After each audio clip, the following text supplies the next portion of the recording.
আসসালামু আলাইকুম everyone, welcome to জান্নাত কুকিং চ্যানেল। আজকে আমি আপনাদের সাথে শেয়ার করব একদম সহজ একটি রেসিপি। ঝটপট তৈরি করে নেওয়া যায়। মাত্র 1 কাপ ময়দা হলে আপনি এই রেসিপিটি তৈরি করে নিতে পারবেন। আশা করছি রেসিপিটা সকলের কাছে খুবই ভালো লাগবে। এই সহজ রেসিপিটি তৈরি করার জন্য নিয়েছি 1 কাপ ময়দা, 2 টেবিল চামচ চিনি, হাফ চামচ লবণ, হাফ চামচ কালো জিরা, আর দিয়ে দিচ্ছি 1/4 কাপ রান্না করা রেগুলার তেল। তেলের পরিবর্তে ঘিও দিতে পারেন। এখন সবগুলো উপকরণ খুব সুন্দর করে মিশিয়ে নিচ্ছি। মিশাতে এক পর্যায়ে দেখবেন মিশ্রণটা একবারে ভিজা ভিজা হয়ে গিয়েছে। এরকম হাত দিয়ে মুঠ করলে দলা পেকে যাবে, তখনই বুঝতে পারবেন মিশানোটা একবারেই পারফেক্ট হয়েছে। এখন আমি নর্মাল তাপমাত্রার পানি দিয়ে একটা ডো তৈরি করে নেব। ডোটা খুব বেশি শক্ত করা যাবে না, আবার অনেক বেশি নরমও করা যাবে না। মিডিয়াম করে ডোটা তৈরি করে নেব, আর খুব ভালো করে মথে নিতে হবে, তাহলে দেখবেন ডোটা একবারে সফট হয়ে গিয়েছে। আমি 5 থেকে 6 মিনিট ভালো করে মথে নিয়েছি, আর অনেকটাই সফট হয়ে গিয়েছে। এখন ঢেকে রেখে দেব 15 মিনিটের জন্য। আর এখন আমি একটা মিশ্রণ তৈরি করে নেব। মিশ্রণটি তৈরি করার জন্য নিয়েছি 2 টেবিল চামচ রান্না করা রেগুলার তেল, আর দিয়ে দিচ্ছি 1 টেবিল চামচ ময়দা। ময়দার পরিবর্তে আপনারা কর্নফ্লাওয়ারও দিতে পারেন। মিশ্রণটি তৈরি করে নিয়েছি, আর রেস্টে রেখে দেওয়া ডোটা অনেকটাই সফট হয়ে গিয়েছে। এখন আরও কিছুক্ষণ মথে নিচ্ছি। মথে নিয়ে এই ডো থেকে আমি 3টি লিচি কেটে নিচ্ছি। আপনারা চাইলে আরও বেশি করেও নিতে পারেন।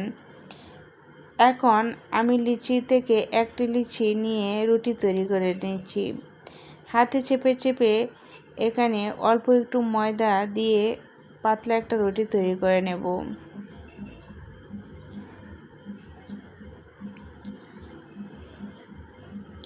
রুটিটা খুব বেশি মোটা করা যাবে না। আমরা যেরকম নর্মাল রুটি খাই এরকম পাতলা করে রুটি তৈরি করে নিয়েছি।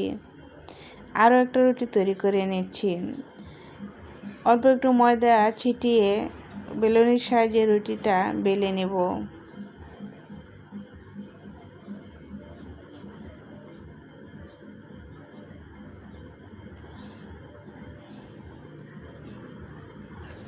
এরকম করে আমি 3টি রুটি তৈরি করে নিয়েছি। এখন একটি রুটির উপরে ওই তেলের মিশ্রণটা 2 চামচ দিয়ে লাগিয়ে নিচ্ছি। লাগিয়ে উপরে অল্প একটু ময়দা ছিটিয়ে দিচ্ছি। ময়দাটাও খুব সুন্দর করে লাগিয়ে নিচ্ছি। এখন আরও একটি রুটি উপরে দিয়ে সেট করে নিচ্ছি। ওই রুটির উপরে আবারও একটু তেলের মিশ্রণ দিয়ে মিশিয়ে নিচ্ছি। তেলের মিশ্রণটা লাগানোর পর আবারও অল্প একটু ময়দা উপরে ছিটিয়ে মিশিয়ে নিয়েছি। তারপর 3 নাম্বার রুটিটা দিয়ে উপরে তেলের মিশ্রণটা দিয়ে আবারও মিশিয়ে নেব।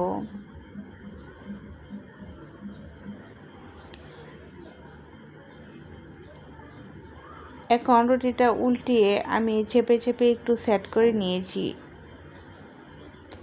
এখন রুটির এক পাশ থেকে খুব ভালো করে ধরে টাইট করে একটা রোল তৈরি করে নিচ্ছি। রোলের লাস্ট পর্যায়ে অল্প একটু পানি লাগিয়ে নিচ্ছি, যাতে রোলটা খুলে না যায়। আর রোলটা অবশ্যই টাইট করে তৈরি করে নিতে হবে। এখন হাতে চেপে চেপে একটু সেট করে নিচ্ছি।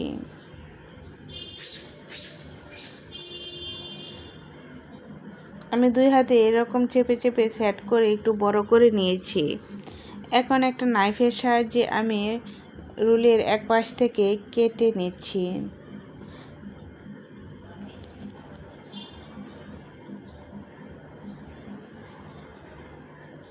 দেখতেই পাচ্ছেন এরকম গোল করে আমি সবটুকু রোল কেটে নিয়েছি। এখন গোল শেপগুলো আমি দিয়ে দিচ্ছি। নাস্তাগুলো তৈরি করার জন্য এই গোল শেপ দিয়ে তারপর একটু চ্যাপ্টা করে নেব। এখন একটু চ্যাপ্টা করে বেলুনির সাহায্যে একটু বেলে নেব। আপনারা চাইলে হাতে একটু চ্যাপ্টা করে নিতে পারেন। আর দেখে নাস্তাগুলো লেয়ার কত সুন্দরভাবে বোঝা যাচ্ছে।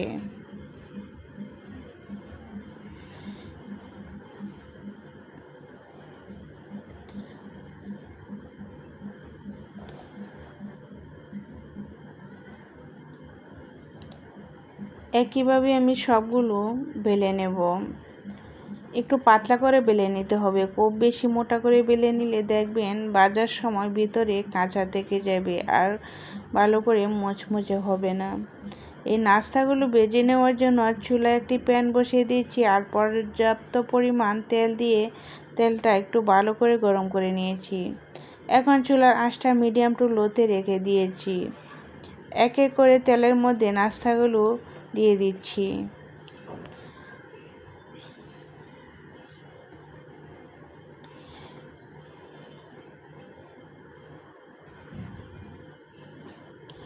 নাস্তাগুলো দেওয়া হয়ে গেলে আমি 1 মিনিট নাস্তাগুলো ভেজে নেব, তারপর উল্টিয়ে দেব। নাস্তাগুলো আমি একটু উল্টিয়ে দিয়েছি আর দেখেন নাস্তাগুলো লেয়ার কত সুন্দরভাবে ছেড়ে দিয়েছে। এই নাস্তাগুলো কিন্তু অনেক বেশি ক্রিস্পি হয়, খেতেও অনেক মজার হয়।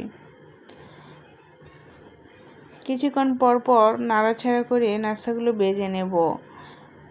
নাস্তাগুলো অবশ্যই নাড়াচাড়া করে দিতে হবে, না হলে এক পিঠ দিয়ে খুব বেশি কালার চলে আসবে আর অন্য পিঠ দিয়ে দেখবেন এরকম সাদা সাদা হয়ে থাকবে, তখন দেখতে ভালো লাগবে না। এখন মুচমুচে করে আমি নাস্তাগুলো ভেজে নিয়েছি। দেখেন নাস্তাগুলো কতটা লোভনীয় হয়েছে আর এই নাস্তাগুলো খুবই ক্রিস্পি হয়েছে, খেতেও কিন্তু অনেক মজার হয়েছে। আশা করছি আমার এই সহজ রেসিপিটা আপনাদের কাছে একটু হলেও ভালো লেগেছে। ভালো লেগে থাকলে লাইক, কমেন্ট, শেয়ার করবেন, সাবস্ক্রাইব করে আমার চ্যানেলের পাশেই থাকবেন। আর পেজ থেকে দেখে থাকলে পেজটা ফলো করে রাখবেন, বেশি বেশি করে শেয়ার করে দিবেন, অন্যদেরকে দেখার সুযোগ করে দিবেন। আর একটা লাইক দিতে ভুলবেন না। এভাবে যদি নাস্তা তৈরি করেন দেখবেন অন্য নাস্তার চেয়ে নাস্তাটা সকলেই পছন্দ করবে। আজ এই পর্যন্তই। আল্লাহ হাফেজ।